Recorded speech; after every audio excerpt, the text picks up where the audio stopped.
não tá fácil se relacionar nos dias de hoje. Nunca foi. Mas eu acho que a gente vai falar um pouquinho mais sobre isso, mas em épocas de rede social, de aplicativo de namoro e de outras coisas, não tá muito fácil. E errar em relacionamentos é mais comum do que parece, sabemos bem disso. Seja no amor, nas amizades ou no trabalho. Mas a gente fala mais de amor, que dá mais clique, na verdade, né?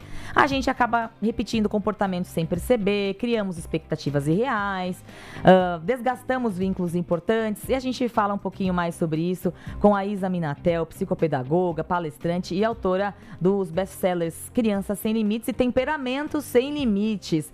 Doutora Isa, o que está acontecendo com o ser humano? Quando o amor vem, a gente perde as estribeiras e acaba fazendo o que não deve. Boa tarde para você. Boa tarde, gente. Que prazer falar sobre isso, um tema tão relevante que eu acho que a gente devia começar a aprender sobre como se relacionar, né, na vida pessoal, também na escola. Por que a gente não tem aula disso, meu Deus? Né? A gente vai para a vida, se você parar para pensar, com muito pouco recurso. Né? A maioria dos recursos de relacionamento que a gente tem foram os modelos que a gente viu nosso pai, nossa mãe vivendo. É muito pouco. Então eu sou da campanha, começo aqui a fazer o movimento da gente estudar mais sobre relações humanas, estudar mais sobre essa comunicação interpessoal, para a gente poder ser mais competente, né, na gestão das próprias emoções, das próprias relações. E você falou um pouquinho aí, né, pessoalmente foi muito difícil. Eu acrescento aqui para mim, pessoalmente a minha jornada foi fazendo esse avanço, esse conhecimento de relações, de comunicação, e fez total diferença na minha trajetória e agora nas trajetórias que eu tenho a chance de acompanhar. Então fica aí, né, a dica. Nunca foi fácil, como você falou, tá mais difícil agora, mas também a gente não se prepara, a gente não estuda. Enquanto cultura, enquanto sociedade, a gente só vai olhar para isso quando dá problema, e olhe lá, às vezes nem quando dá problema a gente vai buscar conhecer, né? Então aí fica difícil. Como é que a gente quer dar competência quando a gente não foi preparado para aquilo? Você concorda? Faz sentido? Plenamente. Olha, essa ideia devia virar uma política pública, falar de relacionamento já na escola. A gente aprender, eu acho que a gente tem que aprender sobre outras coisas, como por exemplo economia, finanças, sim, mas relacionamentos, né, Tomás? E de preferência também em inglês e espanhol, né? Todo mundo já devia sair da escola falando essas línguas, mas já mudamos totalmente o assunto aqui, dei uma guinada de 180 graus, e não de 360 graus, obviamente. Doutora Isa, a gente escuta sempre que só o amor constrói. Quando é que o amor começa a destruir e não construir num relacionamento? Uau, muito bom. Eu acho que o amor, como muita gente fala, né, o amor é tudo, né? Eu acho que o amor é a base de um relacionamento, se a gente estiver pensando aí, né, em um relacionamento conjugal, em alguma coisa assim. Mas eu não diria que ele é suficiente.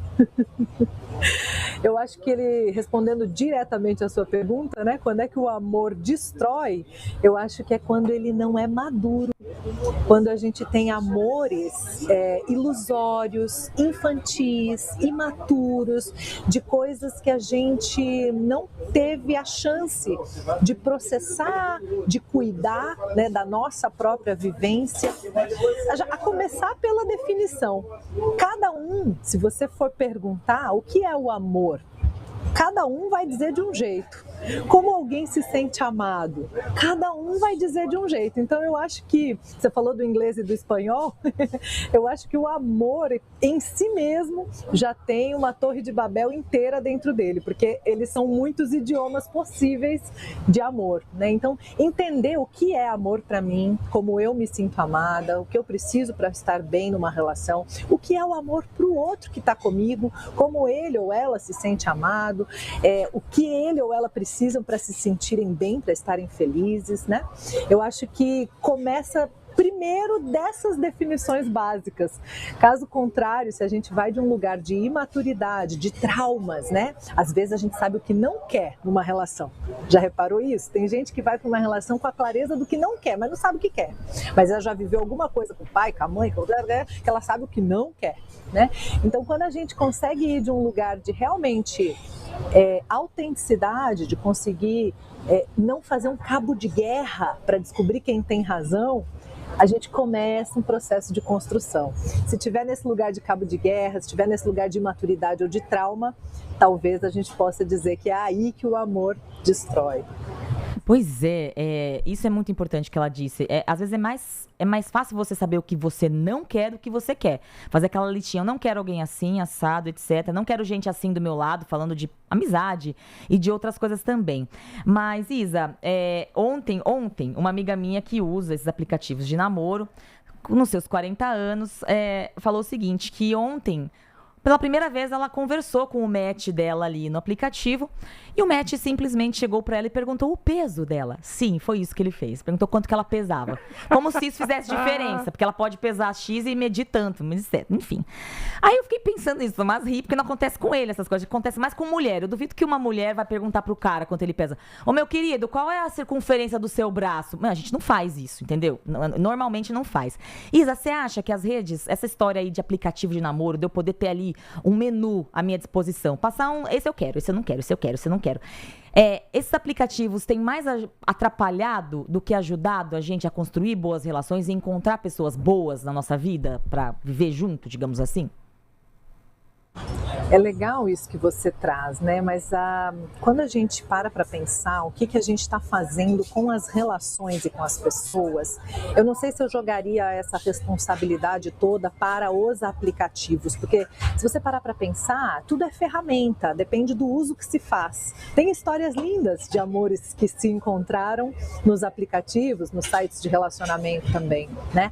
Mas eu acho que o que está em pauta aqui é o que nós estamos coisificando pessoas e relações. Então, quando eu quero saber o peso, quando eu quero saber coisas tão concretas assim, para saber se eu gosto ou se eu não gosto, né? Eu mostro muito mais de mim. Eu falo dos meus valores, eu falo dos meus princípios, eu falo de como eu tô superficial, de como eu leviano, de como eu ainda não entendi o que é uma verdadeira, o que é encontrar alguém como parceiro de vida, uma parceira de vida que vai envelhecer comigo, que vai me ver no melhor e no pior momento, que vai me apoiar e que vai receber o meu apoio, que vai dar e receber, que vai crescer junto, né?